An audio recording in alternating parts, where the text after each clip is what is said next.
300 में से 275 हिंदी लिटरेचर, बहुत बड़ी बात है दोस्तों। मैं मतलब बुक को पढ़ गया लेकिन मुझे याद नहीं हुआ। फिर जब मैंने आपकी वीडियो लेक्चर देखे तो आप क्या कर रहे थे, हर चीज़ को नोट करवा करके लिखवा रहे थे। वहाँ से मैंने नोट्स बनाना शुरू किया आपके साथ साथ। मैंने सोचा कि लिख करके मैं भी देखता हूँ। लेक्चर के साथ में मैंने नोट्स बनाए और उन नोट्स को जब मैं लगातार रिवाइज करने लगा तब मुझे चीज़ें बहुत अच्छे से याद रहने लगी। आपने एक दिन में लगभग कितने घंटे पढ़ाई करते थे, या काउंट किया कभी या नहीं किया? मैं डू और डाई सिचुएशन से उस चीज़ को करने लगा था।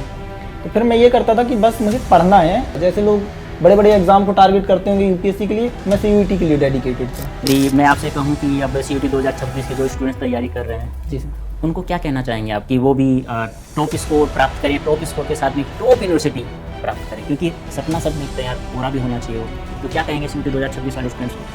सारे मेरे छोटे भाइयों बहनों को एक मैसेज है क्लियर कि अगर आप किसी भी एग्जाम की तैयारी करते हैं बेसिकली अपनी हिंदी लिटरेचर में, तो सबसे पहले हमको ये ध्यान देना है। हेलो स्टूडेंट्स, जैसा कि मैं हमेशा कहता रहता हूं कि आप लोगों का कैसा भी सपना हो, चाहे आपके माता पिता का हो, चाहे आपके दोस्तों का हो, चाहे आप किसी का भी कोई भी सपना है, केवल एक शब्द मैं हमेशा कहता रहता हूं, वो है शिक्षा।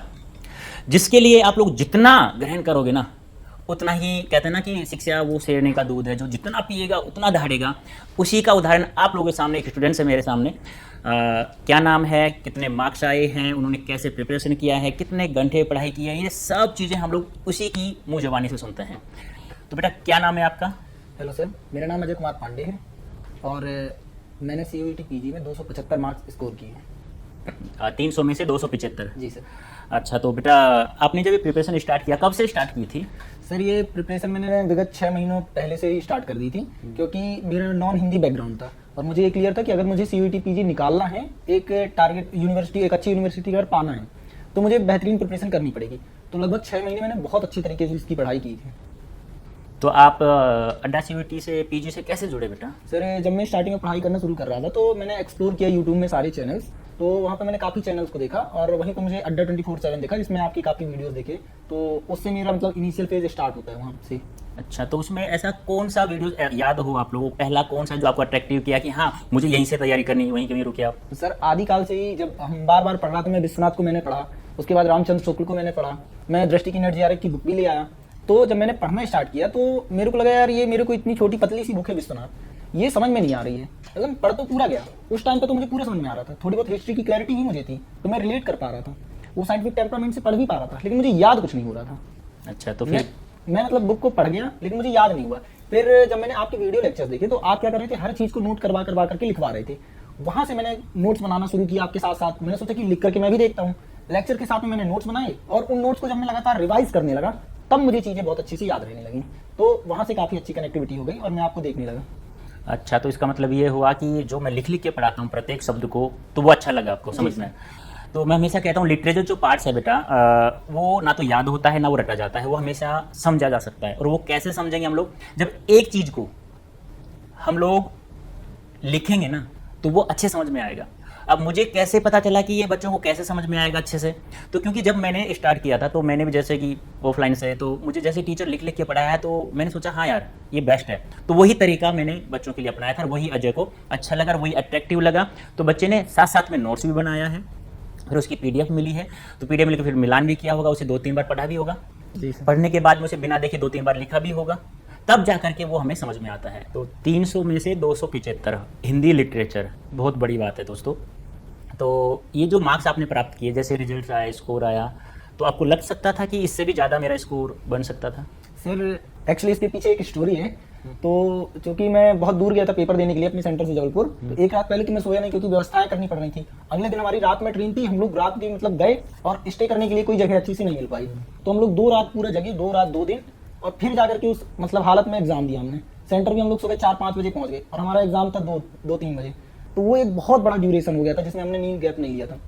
अब इस बार का जो पेपर आया था उसमें लास्ट में बढ़िया उन्होंने मतलब कुछ ना कुछ नया दे ही देते हैं हर बार पेपर में। सर इस बार उन लोगों ने पैसेज दे दिया था और पोएम्स दे दी थी, उनको क्वेश्चन आंसर सॉल्व करना था। तो एक तो मेरे को काफी टाइम लग गया उसको स्क्रॉल करने में, साइड से पैसेज को 3-4 जगह से स्लाइड करना था, तो वहाँ पे लास्ट में बहुत ज्यादा टाइम लग गया। मैं अपने क्वेश्चन को बार बार रीचेक नहीं कर पाया। तो मेरे बहुत सारे क्वेश्चन थे, जैसे सब शक्ति के कितने भेद होते हैं, उसमें 3 भेद होते हैं, ये तो मुझे पता था, सबको पता होगा हिंदी में जो करता है, लेकिन मैंने ऑप्शन नंबर 3 कर दिया। ऑप्शन नंबर 1 में क्वेश्चन 3 लिखा हुआ था।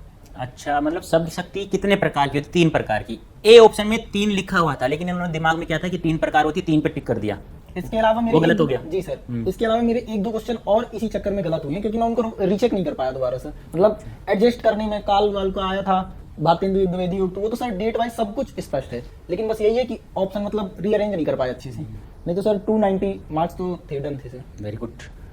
तो बच्चों जो तैयारी कर रहे हैं सीयूटी पीजी की 2026 में, तो एक बात देखो, सबसे बड़ी गलती धैर्य होना चाहिए आप लोगों में, एक विश्वास होना चाहिए। जैसा मैं कहता हूँ कि ये तो उदाहरण बहुत सारे हैं, अजय भी है इसके सामने, कि मैं जो पढ़ाता हूँ उससे बाहर ना तो कभी गया, क्योंकि सीयूटी का जन्म हुआ 2022 से, ये 25 का है, तो कोई भी सवाल बाहर नहीं जाएगा, लेकिन उसमें एक धैर्य विश्वास होना चाहिए अपने अंदर और जो टीचर पढ़ा रहा है उसके अंदर, दोनों का विश्वास जब मिल जाता है तो सफलता प्राप्त होती है।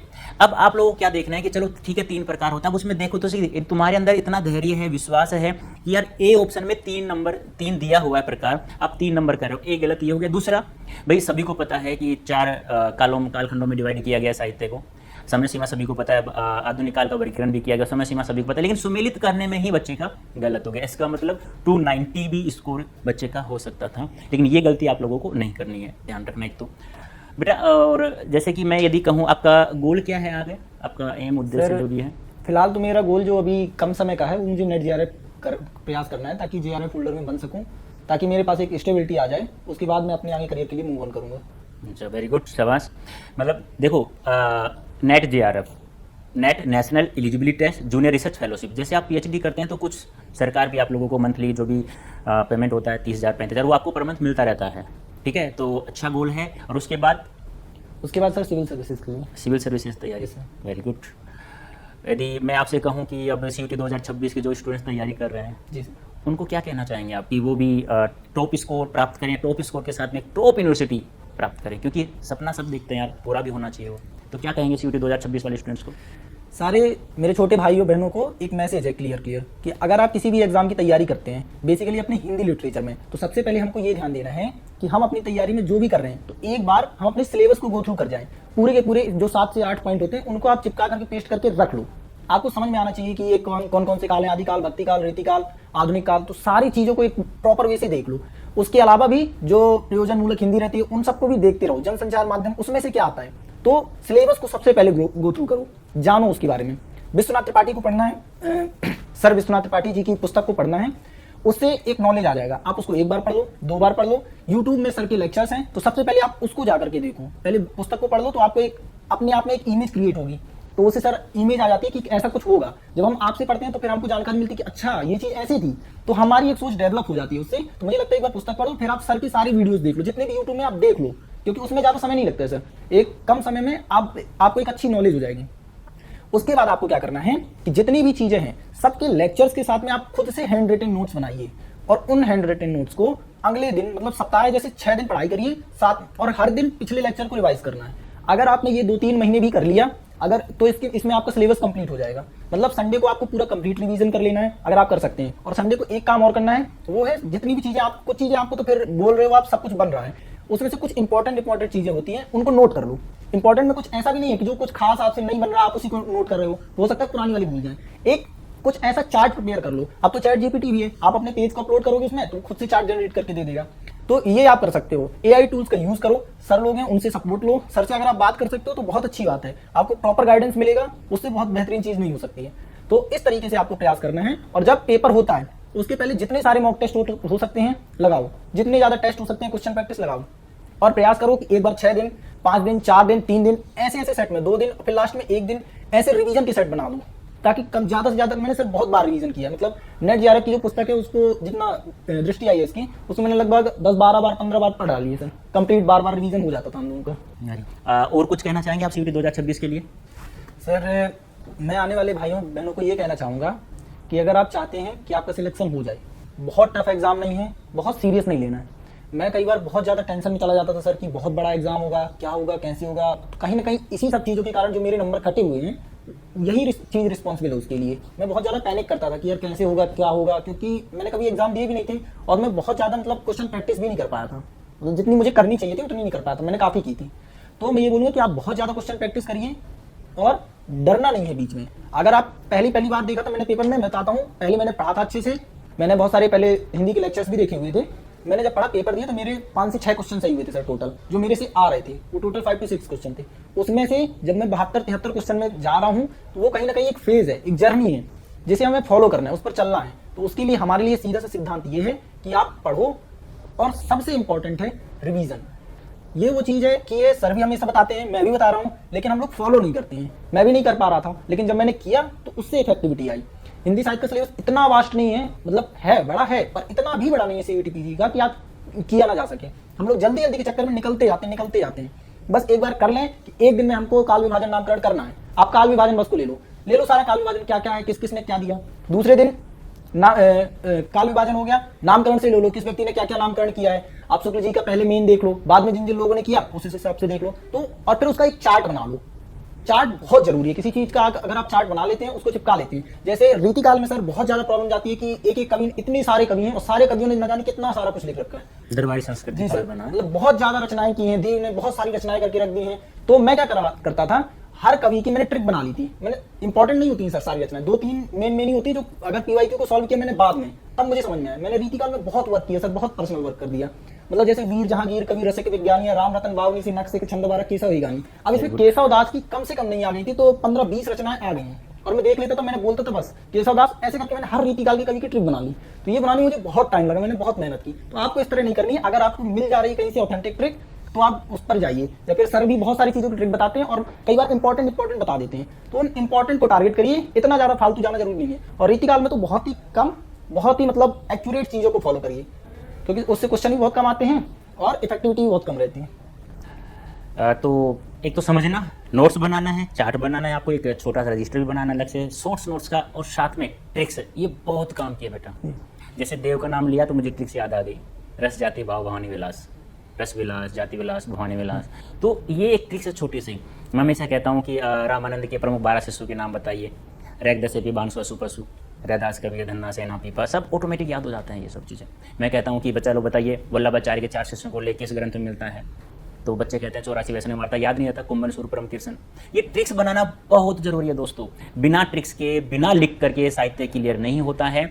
तो अजय ने जितनी बातें बताई बहुत अच्छी हैं बेटा, और बस ऐसे ही ये पढ़ता रहे। और अपना मुकाम जो है इनका पहले JRF है, उसके बाद UPSC है, तो ये क्लियर करेगा 101% है ये तो। क्योंकि जैसे ये बातें करता है ऐसा, क्योंकि स्टार्ट में जब इसने मुझे एक बार फ़ोन किया था, मुझे याद है कि सर मैं कैसे स्टार्ट करूँ इसे पढ़ना, तो मैंने बताया था बेटा ये ना तो याद होता है ना ये रटा जाता है, इसके समझा जाता है। बस उसी चीज़ को इसने, मतलब मेरे नोट्स तो बनाए साथ में, और मैं हमेशा कहता हूँ रेफरेंस के लिए एक बुक रखो। उस बुक को भी इसने क्लियर किया है बार बार, कह विश्वनाथ त्रिपाठी, रामचंद्र शुक्ल जी। तो ये सब चीज़ें आपको भी करनी है। मेरे नोट्स तो देखो, मेरे नोट्स की बात है कि मैं बोलूँगी 75 में से 70+ क्वेश्चन आराम से थे। क्यों अजय जी, तो अब 5 क्वेश्चंस के लिए आप लोगों को थोड़ा डेस्क्रिप्टिव और अदर पढ़ना होगा, क्योंकि पूरी कहानी हम लोग पढ़ाएंगे आप लोगों को, तो फिर हमसे पढ़ाने का फायदा क्या है। हम वो चीज़ पढ़ाते हैं जो एग्जाम में बार बार आता है और कैसा पूछा जा सकता है, ये सब चीज़ें हम लोग बताते रहते हैं। तो best of luck Ajay. Thank you sir. और मैं तो यही कहूँगा कि आप ऐसे ही बढ़ते रहिए, सफलता का शिखर चूमते रहिए। और दोस्तों यदि आपको भी अजय जैसे JNU, BHU, DU कोई भी यूनिवर्सिटी चाहिए, तो बेटा इन चीज़ों को फॉलो करना है। देखो फॉलो करना आपका काम है, रास्ता दिखाना हमारा काम है। फॉलो करोगे तो इस सीट पर एक दिन आप रहोगे। टॉप यूनिवर्सिटी में ये आपका सीनियर रहेगा, आप जूनियर रहेंगे, लेकिन स्कोर टॉप होना चाहिए, इसको यूनिवर्सिटी भी टॉप होनी चाहिए। तो कैसा लगा आप लोग मुझे कमेंट करके जरूर बताना है। आपका कोई भी समस्या है किसी भी टॉपिक्स में है, हिंदी लिटरेचर से संबंधित, काव्य शास्त्र, व्याकरण से संबंधित, आप मुझे कमेंट करके बता सकते हैं। और साथ में ये भी बताना है कि सर मुझे ये यूनिवर्सिटी चाहिए, तो सपने आप देखो, पूरा हम लोग करवाएंगे। ओके बेटा, थैंक यू सो मच, बहुत बहुत धन्यवाद। और दोस्तों आप भी बने रहिएगा हमारे साथ में CUET PG 24/7 से, जहां आप लोग ऐसे मोटिवेटेड चीज़ें मिलती रहेंगी, ऐसे ही आप लोग एक्सपीरियंस लोग मिलते रहेंगे, बच्चे मिलते रहेंगे और आप पढ़ते रहेंगे। Bye bye, thank you so much.